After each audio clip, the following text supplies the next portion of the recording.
my ladies and gentlemen, I'm going to introduce my next witness partner, Michelle Palomino. Later,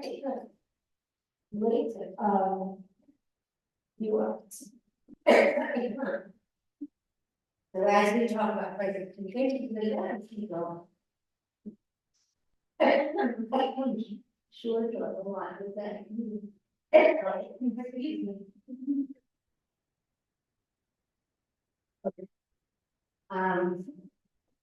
Prior to you,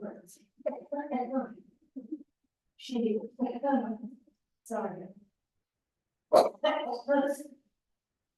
Director of Communications and Marketing for your conference.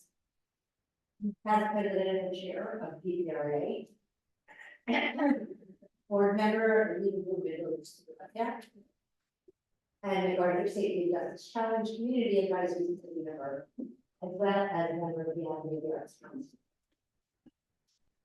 So we also know each other very well and have some years, and she is wonderful at what she does. And so going on from where we were before, we are now looking at creating the message and image building, media relations, damage control, and crisis communications, which Michelle will speak to much more than I. Leveraging social media, engaging the community and constituents, evaluating the effect of what we do, and then obviously the world better things we do.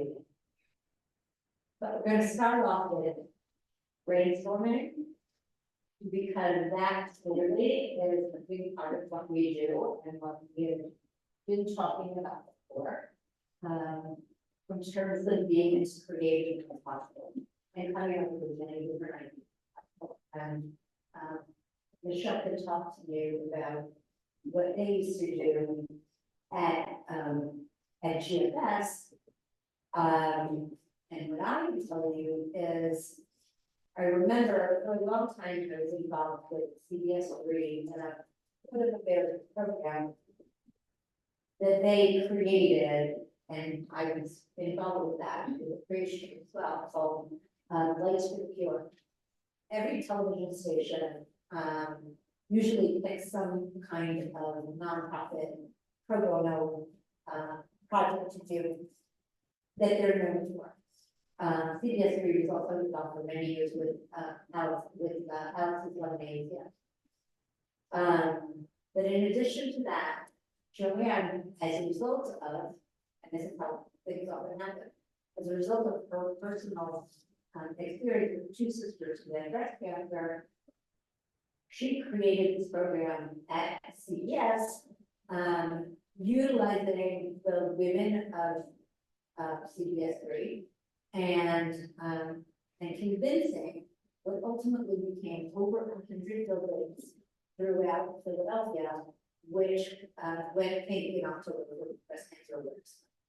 It was something that she had actually seen, and this again, this is about watching, reading, listening, knowing what's going on. She had seen something about this that had taken place out in LA, and thought that it was something, given Philadelphia's skylight structure, that it might work here. And again, because of our community and how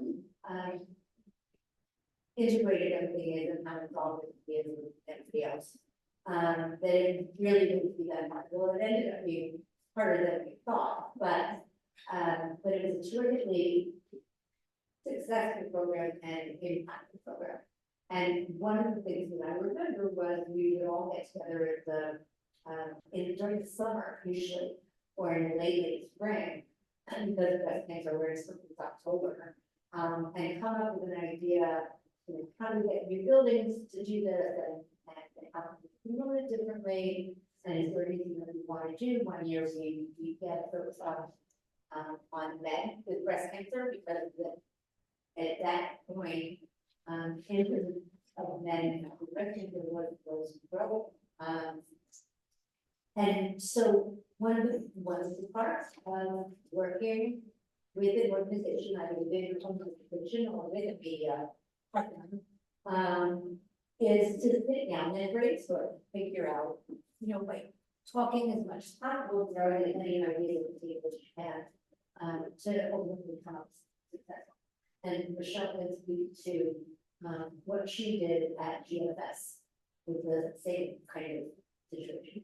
Sure, and if you ever go to my LinkedIn page, you will see that I've had 15 jobs over the past 20 years, at least one day consultant. But I love this slide, but going to the brainstorm picture. Because it really is important. So at German Health Rights, believe it or not, there's a big need for communication with public relations at these schools that are essentially miniature colleges. And there's a big market for them. So I really found a lot of opportunities for media there. And something in the brainstorm arena is, it's not just you and your leadership team or your staff or your president or whoever it is in your small organization, but your constituents, your clients, your students, and the team that there's different students help us come up with a lot of different ideas and a lot of ways to share what we were doing at the school with the community. Parents, grandparents came and spoke, and we actually had one speaker who was a parent who brought in her father, and we ended up opening it up to the community and bringing in a lot of television, actually. So really, who are your constituents? Students, parents, grandparents, alumni, community members, local elected officials. You can brainstorm all of these different groups. I actually also worked at the city of Philadelphia in about 10 years ago, and our clients were first-time home buyers and community development corporations. So we would definitely welcome on our calendars quarterly brainstorming sessions, like what's happening in the we wanted to do that for groundbreaking as well. Open comes to this, but it was actually a big one. We worked in the health system, and we connected with patients and neighbors to talk about we wanted to share with the community. Even my claim to fame back in the day, or the Aramark Healthcare, and which is not very glamorous. It's like floor. We ended up getting this national placement that was about different floor materials. But it ended up being like the magazine number one article for years. It's just very concrete, like what your floors are safest for your patients, where the easiest to clean, and I wrote the bio article for a year.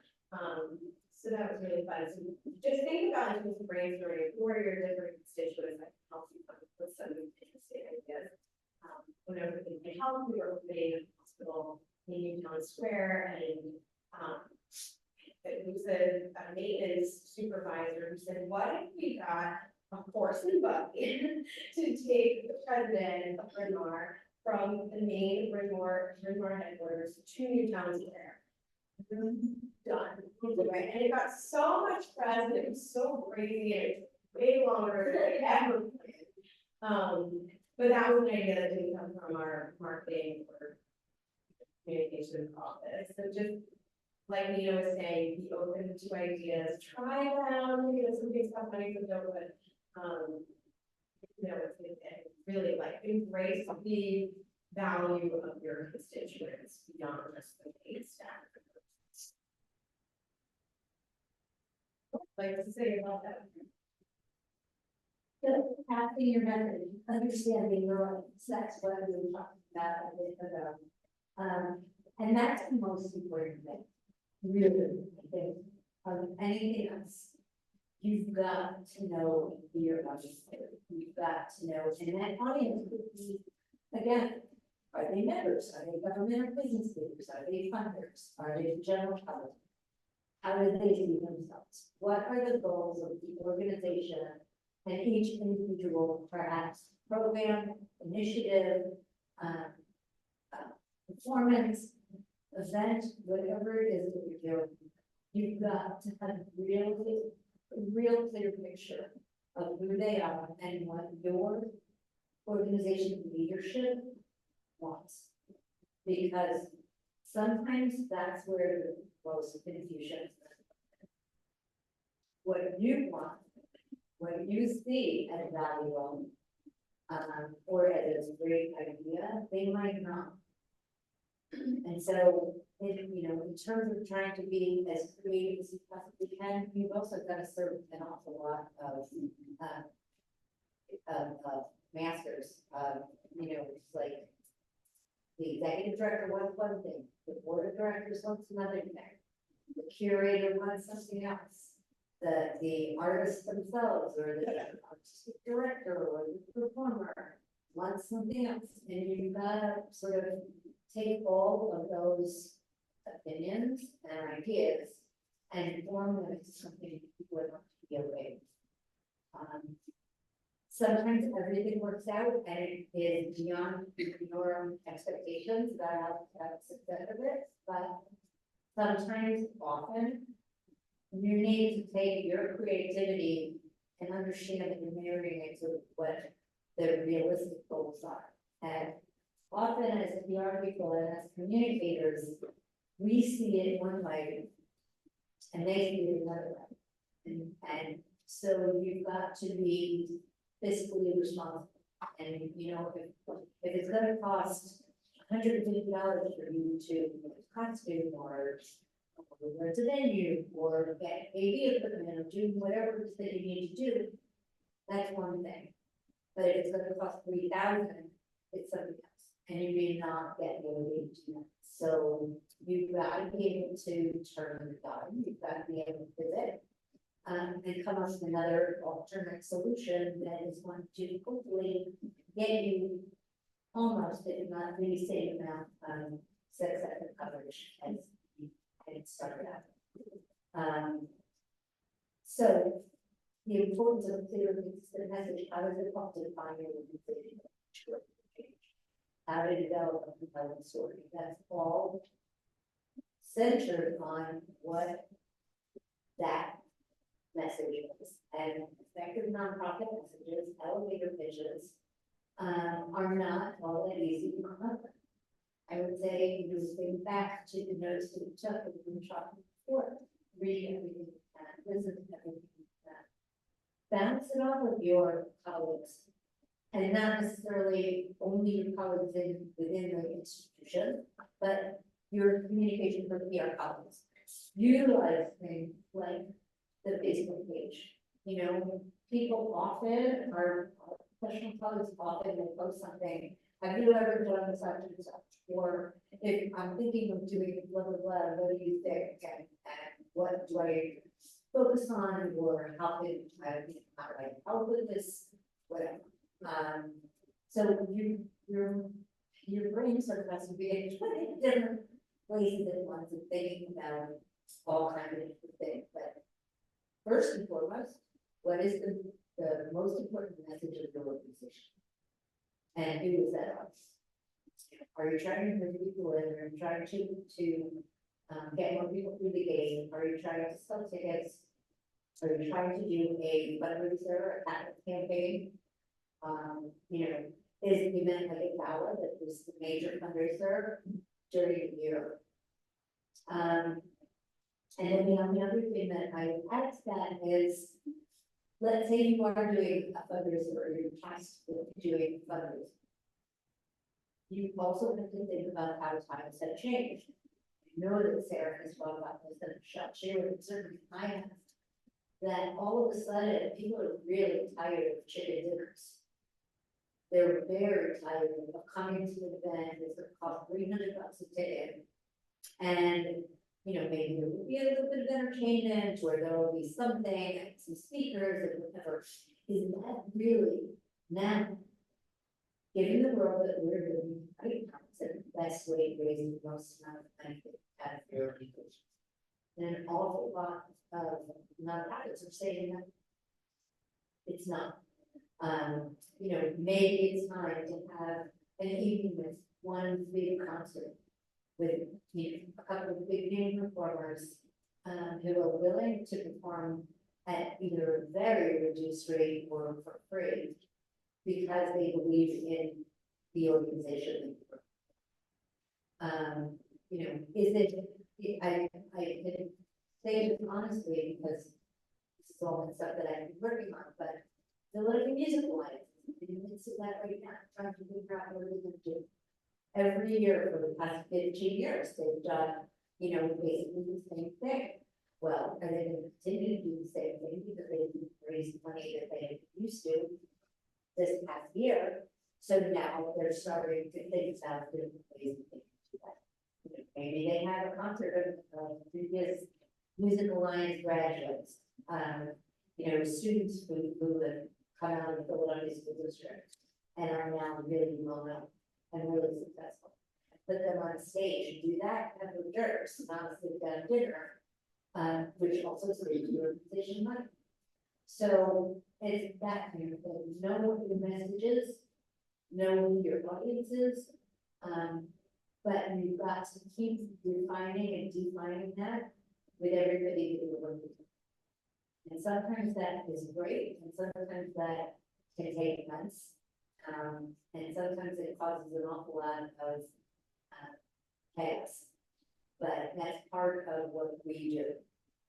You know, part of what you are being paid for is to help the organization's leadership come up with ideas to get noticed and to raise money and to sell tickets. And just to add to that, something that I have to do in library, also present to your leadership. Potentially work on a little briefing them about this idea, like who, what, where, when, why, and how much. And to me, that organizes it.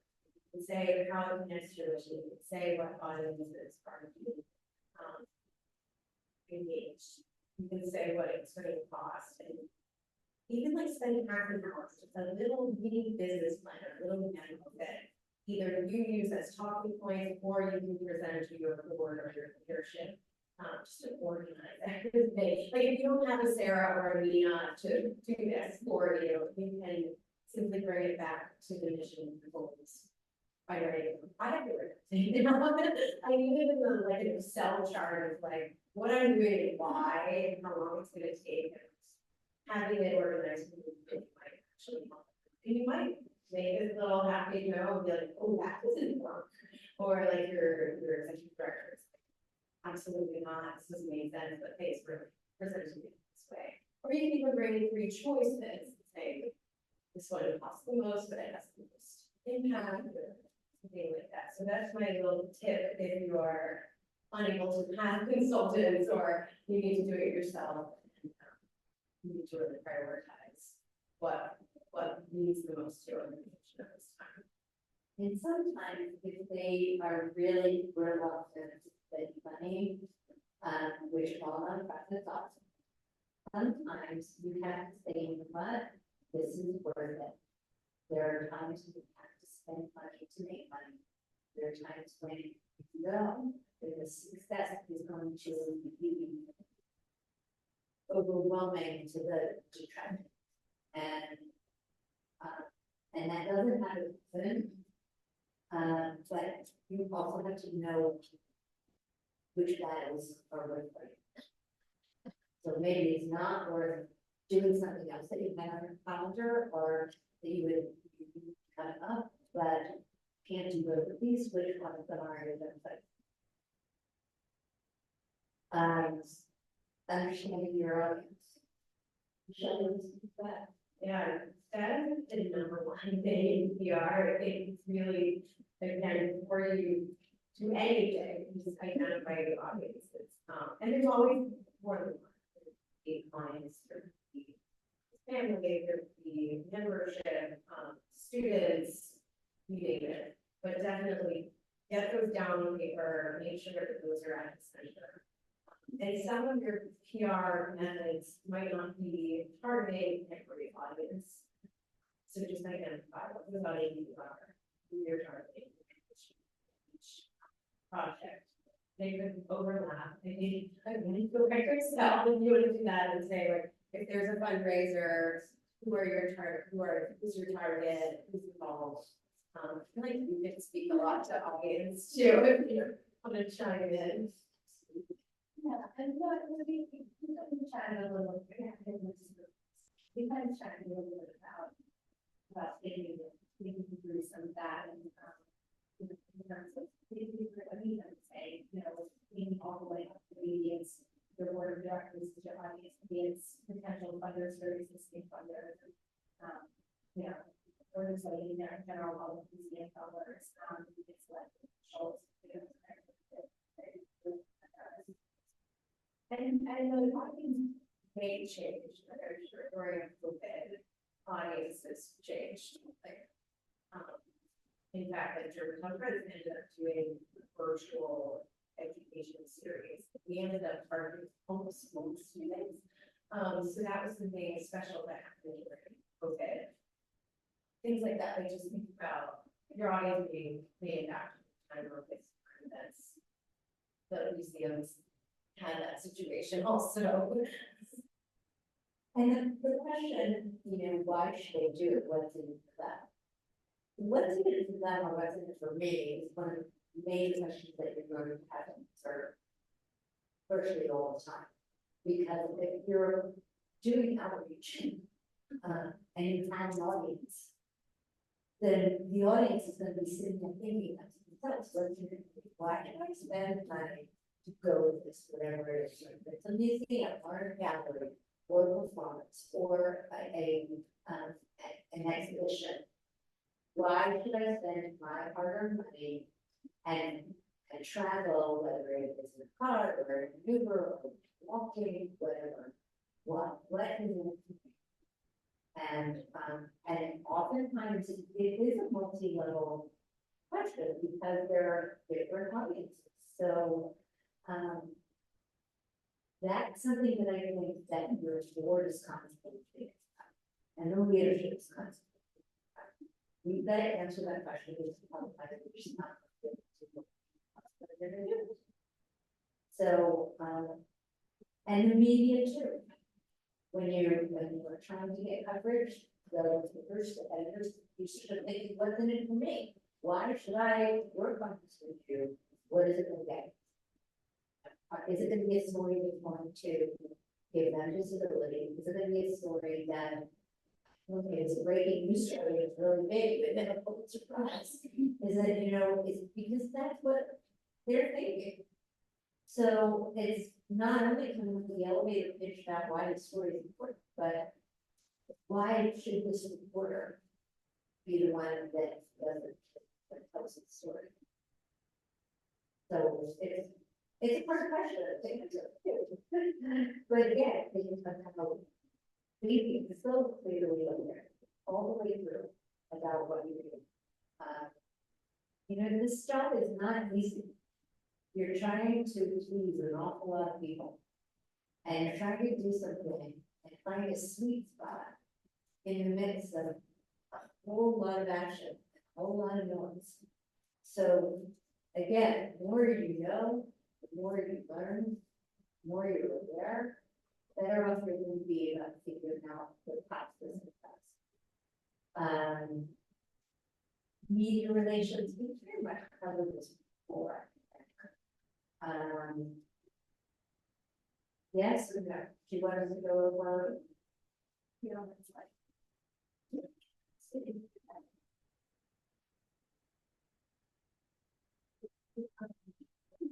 I trust everything Sarah said to you earlier, and I just go with that. The only thing I found that was like my sweet spot to the relations at other places were sort of bylining articles in very specific blogs or trade publications or something like that. And especially in the press, we had very quickly read byline articles for our head of school education blogs. And what was so fun about that was we got to work with the blog editors about like the topic and really like crack something interesting that the person might have thought later in this space. And then what was awesome about it is you can use it over and over again. You can put it on your website, you can put it on your social media, you can make social media ads out of it, and you continue to need a reporter. You were writing it, you were sort of owning it. And I did that in a couple different jobs. And that's just something I suggest small nonprofits look at it. Like, what are the blogs out there? What are different trade clubs that, you know, it's not in your time. It's not even, you know, 6 weeks, but it's their peers. It's their peers, it's better. And you can share it, and like, especially came across a situation where sort of more well-known blog wanted clips or wanted writing samples from the head of school, and I was like, oh wait, I know they're right here. So to get in on those opportunities, we had another one, our head of auxiliary programming was she did an after-school program for the clubs, and we ended up getting her in finance that not related to the name of it, but it was some sort of all of her peers loved this magazine, and it was national, and it was about how auxiliary services bottom line, and we unified it for her. So whether it's safe for material or like how to engage students and make money, really just look at those other opportunities that aren't like as top of mind. And I don't like what Michelle was saying, what we were talking about before, but like maximize that. So it's not just about having their peers see it, because your peers are to be the ones that are sending their kids to their friends, and you know, and bringing money to the bottom line. But maybe you're sending it out to your funder network, maybe you're sending it out to, you know, your community in newsletter, you know, the surrounding community. So there's lots of ways to really maximize that. And if you're in the education or art space, you know me, and don't forget podcasts too. Like radio, podcasts have sort of eaten up some of the blank spaces in that arena. And there are podcasts that are more local, there are podcasts that are national, there are podcasts that are global. But it's another wonderful opportunity for you to pitch your experts to a whole other media audience.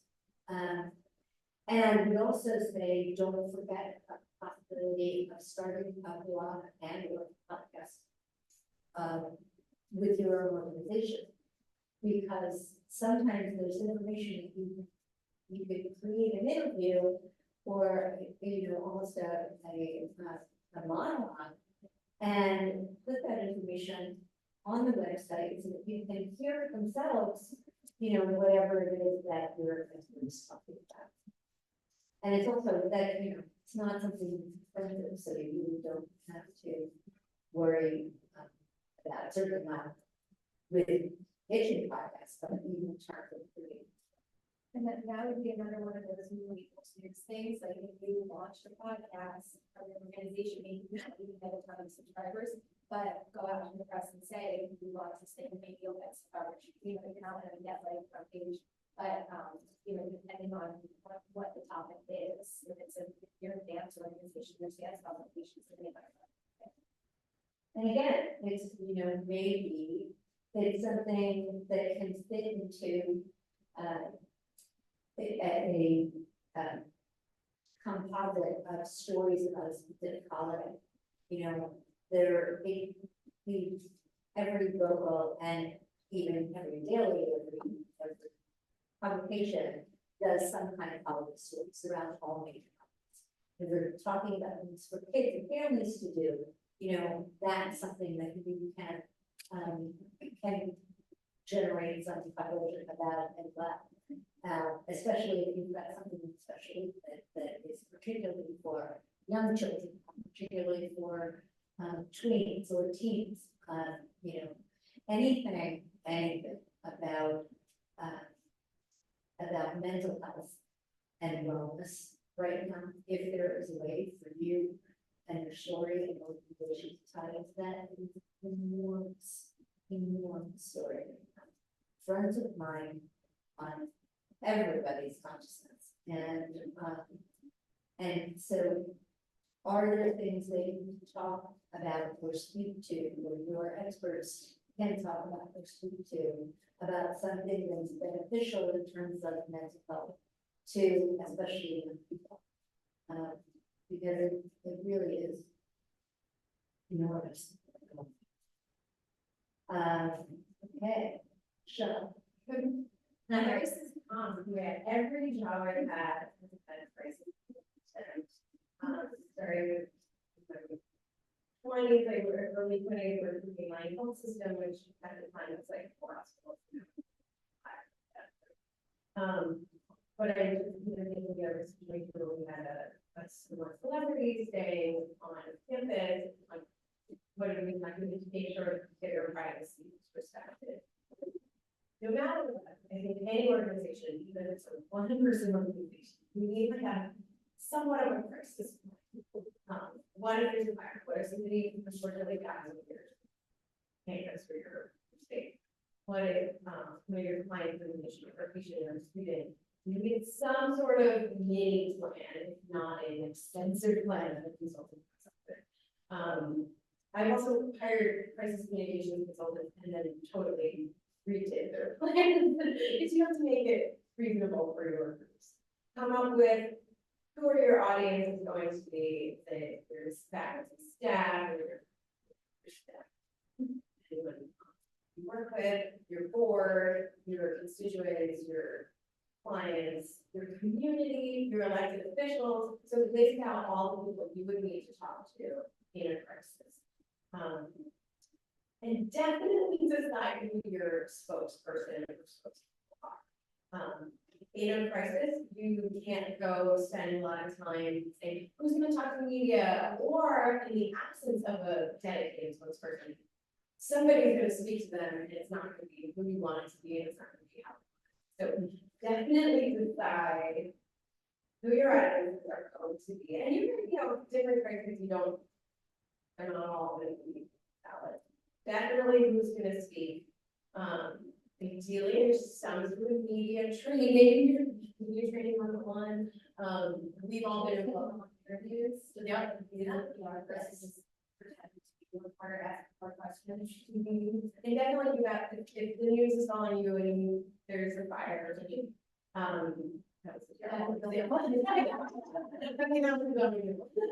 But something happens, definitely have like a quick practice, no matter what, like they can wait 2 minutes, take a deep breath, decide who's speaking, what you're saying, work with somebody else, call your neighbor, I don't care, but you can't just go into it blind.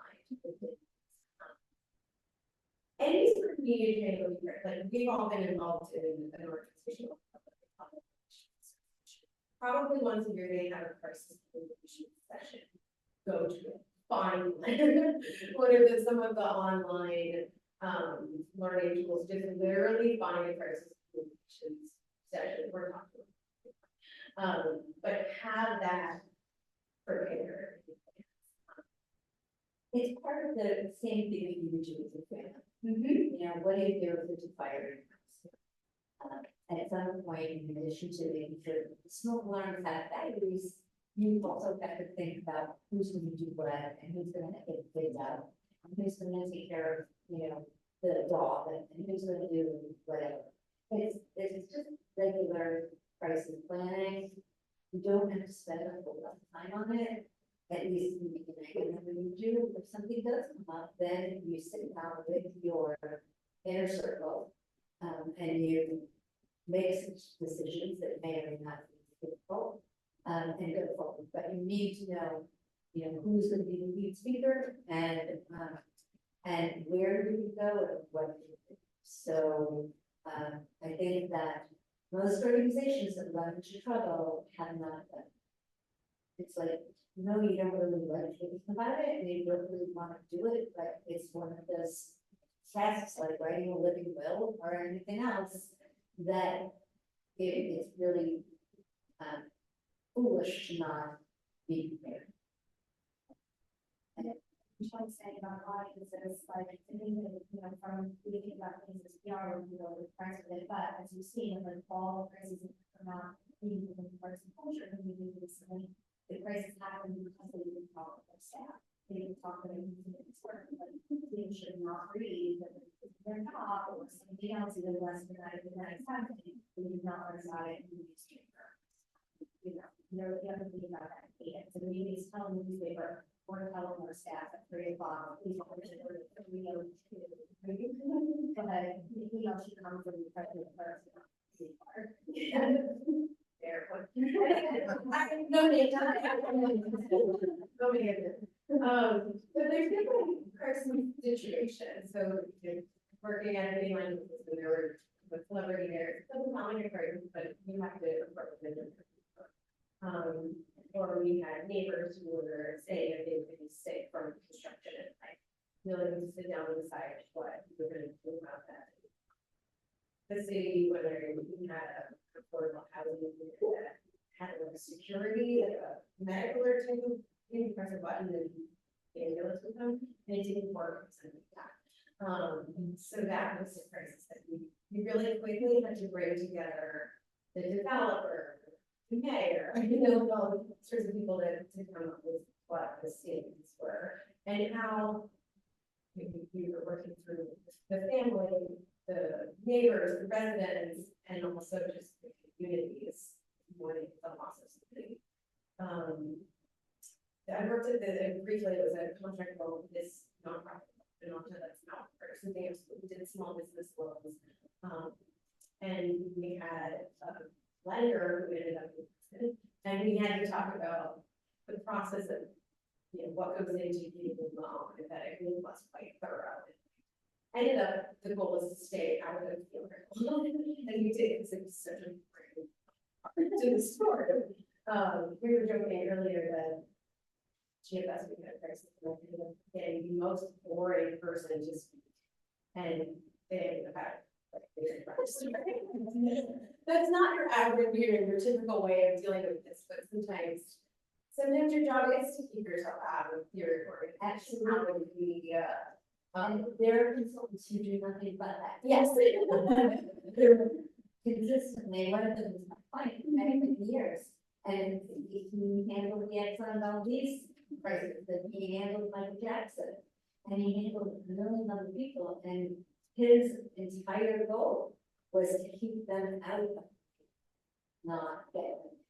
So, that's something we have to be aware of as well, and it could be that, but keeping quiet is the best thing to do, and let that all happen without me, because, And it's something a lot of people don't think about, it's not, the saying, you're not going to do it to do, but maybe you just said, let's be a fact. So you're not going to do more than you look upon it, because, but you're just going to send out a short statement, and that's it.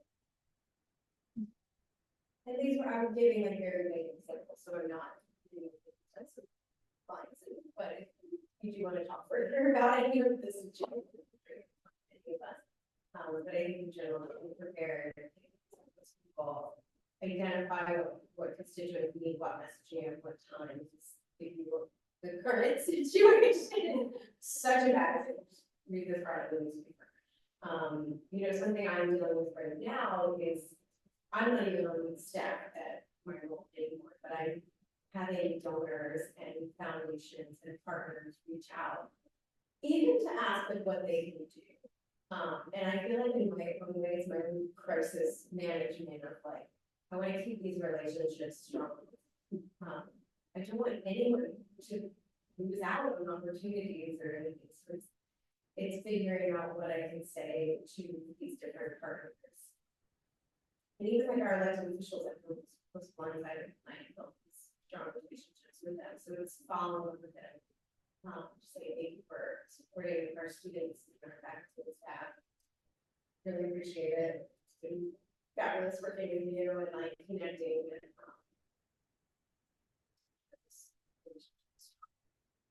and you're going to want to have it on the relationship plan.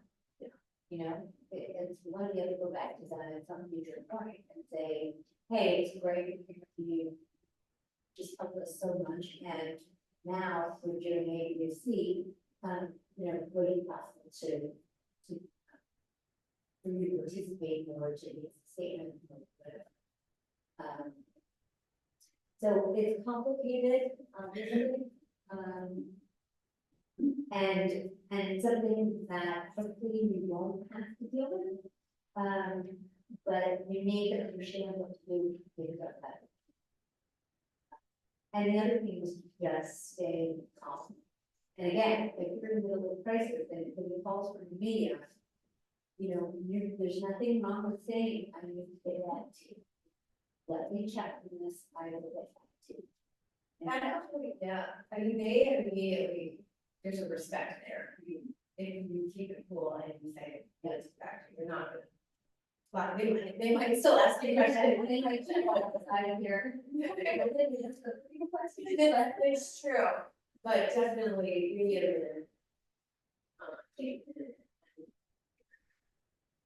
And Michelle's right, they will respect you even more for taking the time that you need and not just, saying, yeah, but I don't know, and I'm not sure, and whatever. Whatever you say, when people Take this out of the picture. And speaking of that, that's something else that you've got to always keep in mind, because I don't know that I've worked with any client or organization and have not been misquoted somewhere along the line. It happens a lot. Sometimes the only reason it happens is that there are no more copy editors. But sometimes it just that's the reporter puts down like he or she puts down, and it's not what you said, or it's cut, it's chopped off, so it's not a full quote, and it has to be different meaning. You have to understand that it's habits. But you can always go back to the reporter and the editor and say, can you put your traction, can you put your correction? Sometimes they'll do it, sometimes they won't.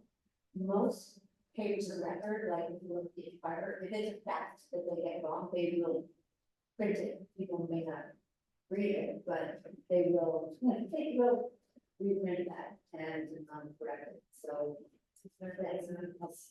I have a lot of experience having to correct articles and really great feedback from the reporters.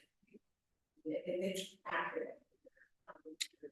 I remember once I was at a orchestra show, and I was like waiting for it to start, and I was just reading the environment. I wrote an issue, and this is not true. And I quickly emailed the reporter and the editor, and they fixed it within 10 minutes. And I was like, so just be with me. Yeah, like thank you so much. Just want to make sure you're clarifying with your audience that this was did not happen for you or something like that. So there are instances where you don't get free, but you can't show them. You just can't. You've got to stay calm, even if everyone around you is going crazy. And certainly in terms of dealing with media, you can't yell at them. You can't curse them out. You can't. You just can't.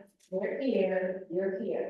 That relationship is differential is never going to change. So most of the time, it's you're hoping that they do what you want them to do, and most of the time they do. But you've got to keep yourself really calm, because otherwise the entire situation is going to be beneficial. Social media. Oh, sorry. 10 minutes until Q&A. Yes. 10 minutes total. Yes. Okay, so the 5 minutes left. And then social media. Michelle, you want to do it? I'm gonna jump on the web there and say, really use your social media, share articles that you're in, you may even share articles that you're not in that relate to your subject matter. Social media is not going away. It's obviously changing over time, but use it. LinkedIn is like, I don't know, maybe just my age, but LinkedIn is like a hot thing right now. That sounds very old, but really you can just brag about your organization, you can brag about yourself, you can brag about your friend's organization.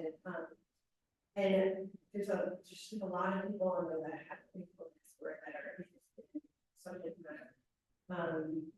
Who's choosing the right platforms is exactly right. What is where is your audience? Where are the people that you want to connect with?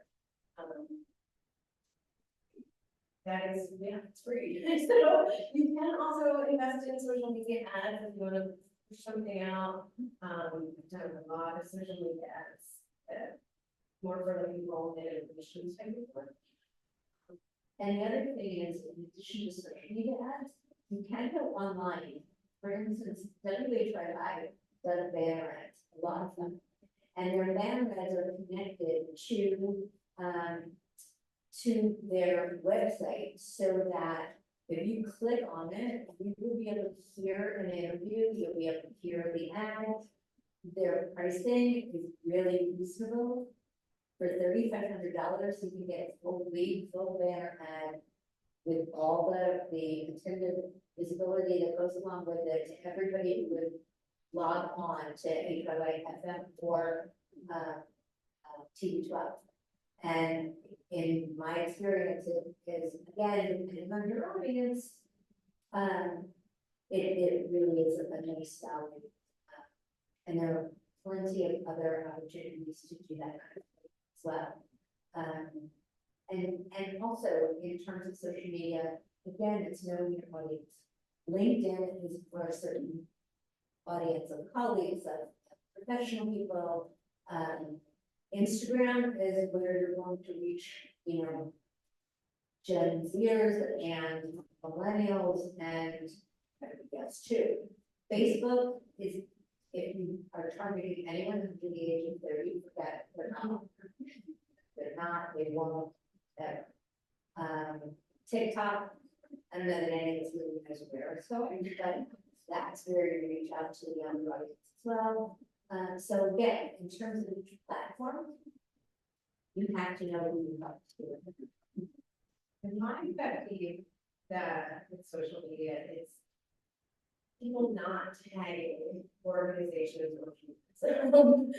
And a lot of folks use like one of those, what do they call it? Like, yes, thank you. I don't know what it says. So a scheduling software, it doesn't let you tag. I'm sorry, but they have to go. And they really have to. Sometimes these posts are absolutely pointless if you're not tagging the partner organization or the person who won the award, or like. We're doing with Instagram and our collaborations. Yeah, like really just, if Agricultural Alliance posted something and not tagged all of us, you're missing out on thousands of other people see what you posted. Okay. Engaging with the community, collaboration and partnerships. And it's something that Michelle can speak to as well, because she created such amazing partnerships when she was at yours and Germantown Friends. My feeling is collaborations are absolutely the way to go. Anytime you can, you're diminishing the amount of work and burden that is on your shoulders. You're also adding value and visibility to the partner. And ultimately, in most cases, you're able to generate a lot more attention, or more audiences and media as well, by working with another organization. When I did the Easter egg ones at the center with the entire neighborhood, we had 800 kids lined up when the doors opened. It was absolutely crazy. The cake baking contest and poetry reading, 200 birthday boy with him. I was able to get like 6 major pastry chefs come in. What they did with those cakes was so incredible. And we were able to get them judged and then placed in a public venue so that people could actually come see them. And anytime you can do that, even if it's a collaboration of an initiative, you give yourself some additional heft, and whatever the project is ends up reaching well. And again, it's usually there's cost, you get to split the cost with the other organization, and you get to split the work at the same time. So yeah, I think the community partnerships is actually my favorite part. Every place that I've partnership in German friends had an amazing, they actually heard a lot of great publics, meeting for speakers, meeting for them with the historic German counter, and that's just, I don't know, it expands your reach, it expands your story possibilities, and it's just more fun for everyone. And then recently I mentioned on this City of Lafayette Community Advisory Council for the Harbor Safety and Justice Check. And we funded this thing called the Red Van, which is a mobile resource van for people impacted by the justice system. So for the incarcerated individuals or their families or communities with anyone, and we partnered with Prosper, we partnered under our Haywood, commissioners' offices. So it builds the story, it expands your audience. The media is going to want to come and see the senator speak about whatever they're speaking about. Super busy that day. It's just so much more fun. I don't know. You can, you are, I was working on with the LGBTQIA community and you, the school district of Philadelphia, like you're getting your message out there, you're building on your mission, and then the plus is you also can get an additional. So you want these to be authentic partnerships. You don't want to just, invite, I don't know, making this up, like some coffee shop to the event for no good reason, but I remember being in a job. Okay, we get an environment we're never going to get. It's going to be like 2 years before we get a partner. A lot of you have partnerships that already exist, or that you build upon, and there's a million other stories and other opportunities. It's true. Do we want to talk a little bit about the tools and resources and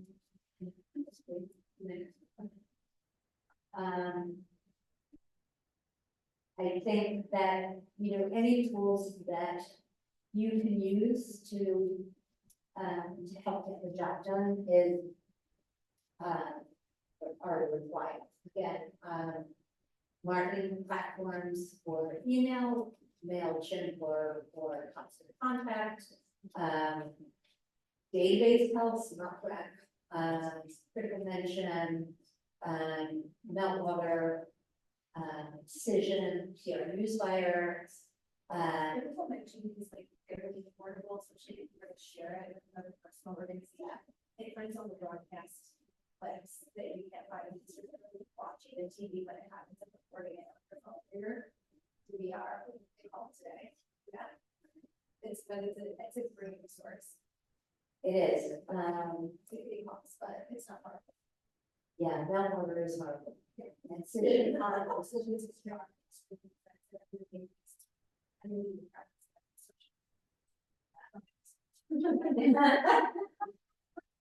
But it's this groups like PRA or PRSA, also resources that there's a membership fee, but I met so many contacts from these experiences that is like way beyond the worth of $150 a year or whatever.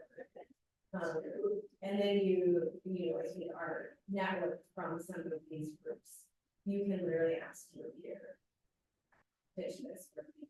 Sarah actually was the master of when I was president of PRA, to be every other month. Pitch perfect. Thank you. Pitch perfect session where members can join and submit one of their press releases or their pitches and get critique on it. We would talk about what reporters to target, how you target TV versus print. That's my. I have changed so much from these groups over the years. I'm actually like friends with one of the reporters that I met through a session even 10 years ago. He helps me with a lot of questions. their information. I think selfish question, we need to take a picture with everybody out there, we wouldn't have an Okay, like this. Sure. And maybe.